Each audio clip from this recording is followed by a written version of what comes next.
Halo Sobat ASN. Malam ini Mimin akan membahas sebuah berita terkait rencana kebijakan pemenuhan ASN tahun 2023 sampai dengan 2020. Nah, sebelum Mimin bahas, bagi teman-teman yang baru menyaksikan channel seputar ASN, jangan lupa subscribe channel ini agar tidak ketinggalan informasi terbaru terkait dunia seputar ASN. Nah, ini adalah sebuah PowerPoint atau presentasi dari teman-teman Menpan RB terkait rencana kebijakan pemenuhan ASN tahun 2023 sampai dengan 2020. Yang pertama adalah bagi sektor pendidikan ya. Ini mencakup tenaga guru di Pemda, tenaga guru di instansi pusat, dan tenaga dosen. Nah, ini mempertimbangkan yang namanya positive growth, di mana ini mengacu proyeksi kebutuhan dari instansi pembina, di mana bagi sektor pendidikan, instansi pembinanya adalah dari teman-teman Kemendikbudristek dan Kemenak. Kemudian yang kedua adalah untuk sektor kesehatan, mencakup tenaga kesehatan di Pemda dan instansi pusat. Mengacu proyeksi kebutuhan dari instansi pembina yaitu dari teman-teman Kemenkes. Kemudian tenaga teknis fungsional ini zero growth ya, sesuai bidang prioritas nasional dan potensi kewilayahan yang ada di masing-masing Pemda tentunya atau instansi daerah. Kemudian tenaga teknis paksana. Nah, ini negatif growth ya, sesuai nomenklatur pada Permenpan 45 2022. Berikut ini adalah formasi aparatur sipil negara pada tahun sebelumnya. Jadi memang sebenarnya pada tahun 2021 itu telah menetapkan formasi sebesar 1.165.316 formasi ASN. Ya, ini dibuka pada tahun 2021. Kemudian tahun 2022 dibuka lagi sebesar 836.871 formasi. Kemudian ditambah lagi di tahun 2023, ini rencananya memang akan sekitar 1.610.953. Nah, ini sesuai dengan Kepmen ya. Catatan yang ini adalah ini Kepmen terkait nomor 368 tahun 2023 yang dikeluarkan dari teman-teman Pan RB. Kemudian arah kebijakan pengadaan ASN tahun 2023. Nah, ini yang di tahun ini fokus itu tetap kepada pelayanan dasar, yaitu guru dan tenaga kesehatan dengan seoptimal mungkin menyelesaikan masalah non-ASN. Seperti yang teman-teman tahu bahwa memang 28 November ini, kalau sesuai ketentuan memang teman-teman tidak ada lagi tenaga honorer ya, non-ASN yang bekerja pada instansi pemerintah.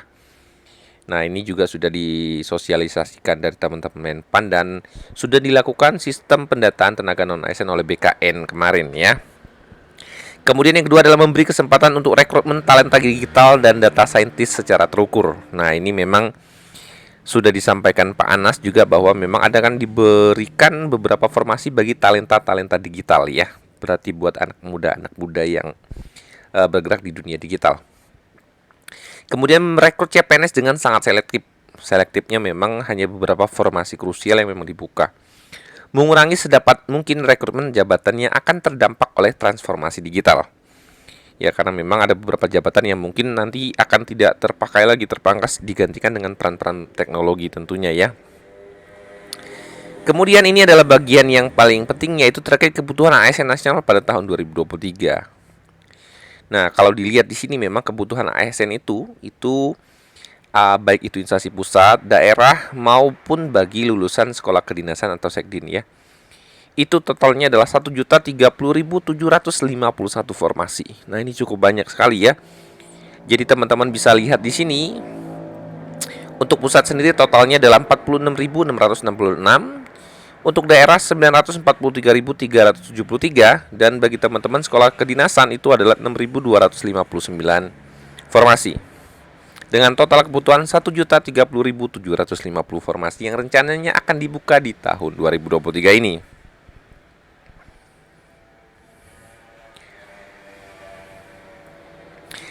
Nah, berikut ini adalah statistik usulan formasi ASN tahun 2023, itu adalah cut off 10 Mei 2023. Nah, ini dibuka untuk CPNS, ini memang hanya dibuka di instansi pusat.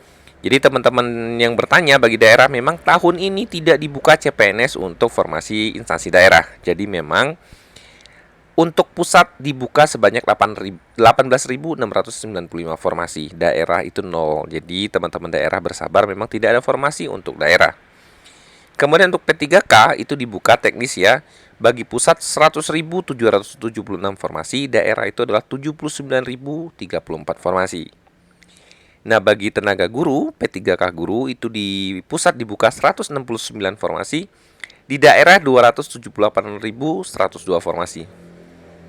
Perlu teman-teman ingat, ini adalah cut off 10 Mei ya. Untuk tenaga guru ini memang bertambah karena memang ada rakor dari Kemendikbud ya untuk membantu daerah mengusulkan formasi ulang ya, penambahan formasi. Jadi perlu teman-teman sadari bahwa ini data per cut off 10 Mei yang masuk ke teman-teman Menpan RB ya, informasi Menpan RB.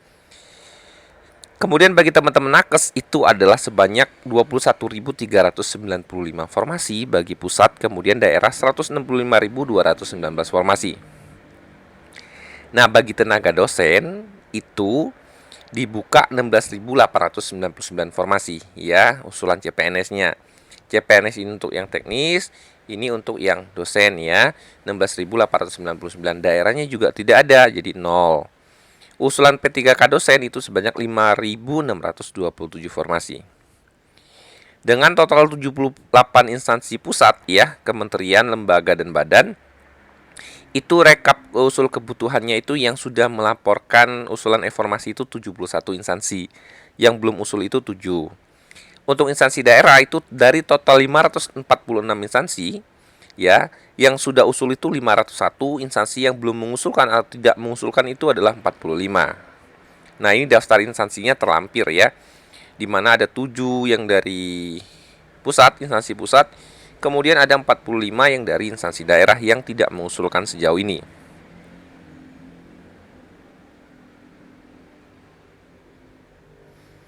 Jadi ini adalah informasi bagi teman-teman terkait proyeksi kebutuhan ASN yang akan dibuka di tahun 2023. Kemungkinan bagi teman-teman CPNS, P3K nakes, dosen ini memang sudah final mungkin ya, tetapi untuk guru ini terdapat beberapa penambahan tentunya karena sampai beberapa minggu ini masih ada rakor terkait pemenuhan kebutuhan guru.